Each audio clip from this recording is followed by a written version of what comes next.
I was kind of a country hick, you might say.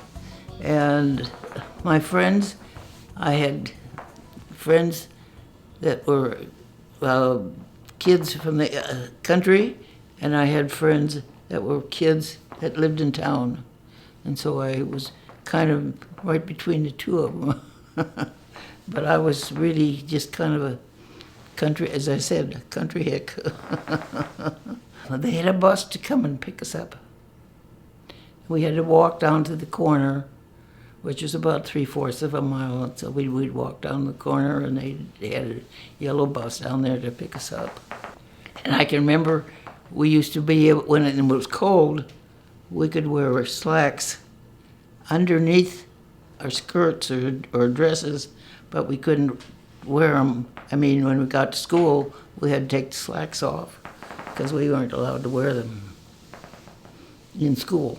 One day, there were about 6 of us, decided we were going to skip school. And the building had a tunnel between the elementary school and the high school. And we thought, well, we could sneak through the tunnel. And one of the girls had a car. And we parked the car at the opening of the tunnel. And we thought we were so smart. And so we went through the tunnel and got there. And we didn't do anything. All we did was drive to the next town and turn around and go back because they were going to have some kind of show and we wanted to be there. So we got there in time for that. And of course, they were all waiting for us. All the teachers were waiting for us. And the principal, or the superintendent, well, he was the principal. He had us all in the office and talking to us, and okay, well, you're gonna, all these things and what was going to happen. And to me, when he talked to me, he said, "I don't need to tell you anything because you'll get it up worse than when you get home." So that's the way it ended. But that was about the only thing I ever did wrong in school. I went to Concordia College, which was a Lutheran college in Moorhead, Minnesota. And I was going to be a history major, English major. That's what I was studying, history and English. And so I was able to do that and got my credential and went out and taught school. I have my friend Margie. One day we decided we were going to hitchhike home, which is about 2 miles. And so we got out there on the highway and started hitchhiking home. And I can remember one car was this old rattle trap, and there wasn't any other cars. There hadn't been any cars coming at all that day. So we decided we better take that car. And so that got us all the way home. And then my dad, of course, they weren't very happy, but he was there ready to take us the next day to back to school. And one of the times, because we did this twice, and one time it was raining like crazy, but we made it home soaking wet. But Mom and Dad weren't too happy. But my sister Ione had gotten a job in Minneapolis with some family, and so I must have just graduated from high school, and she found a job for me with this Jewish family in St. Paul, and they were and I took care of 2 little boys, and had to have breakfast for Mr. McGillner, and all he wanted was an egg every morning, different kind of an egg every morning for breakfast. So I did that.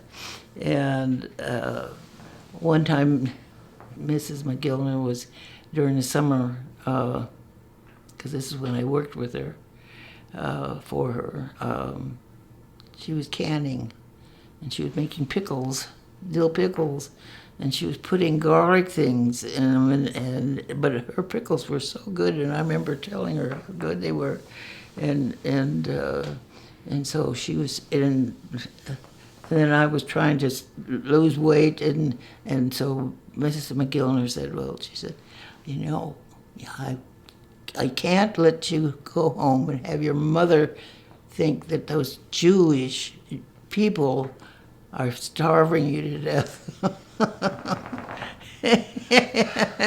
and that's all I remember. Oh, and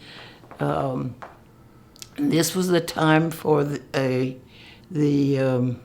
polio scare, and everybody, if you just felt like you know a pain or something, oh, you had polio, and so it was pretty scary. I can remember, and because it was pretty dangerous. It's just kind of like COVID, that it was everybody was scared about what was going on, but Miss McGillner was she was really nice.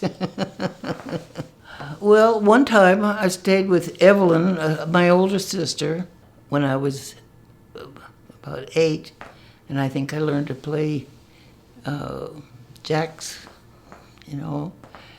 and I stayed with her because my mother had an operation of some kind, and so you might say they wanted to get rid of me. So they sent her with my sister, and she was married, and so I stayed there for, I don't know how long I stayed there. It wasn't that long, until Mother was home again. And then another time I stayed with Evelyn, and this was after I was in college, and she knew how to sew really well. And so we bought this material, real expensive material, so she was going to make me some clothes to go to college. So I got a suit made out of it. That's about all I got out of it, because she was afraid to she was afraid to cut the material because she was afraid she was going to ruin it. but it was good. And then for my sister Frances, I think just one time when I had finished here again, it was between. No, here it was. I was teaching school, and I decided I wasn't going to teach anymore, and so I went to live with Frances, and she was married and had 3 kids at the time. And I can remember one little girl was just a baby, and I stayed in her room, and that little girl just cried all night long, and she would never stop crying. No matter if you held her, she just would cry and cry and cry. Finally, Frances took her to the doctor, and the doctor said, well, just feed her some, I can't remember what it was called, but what people use to make their babies go to sleep. And the doctor told her to give her some at night, and do that for 3 or 4 nights, and she should be okay. And she was, funny. She quit crying, went to sleep, and that was the end of it. And I stayed with her for about a semester, and then I went back to school again.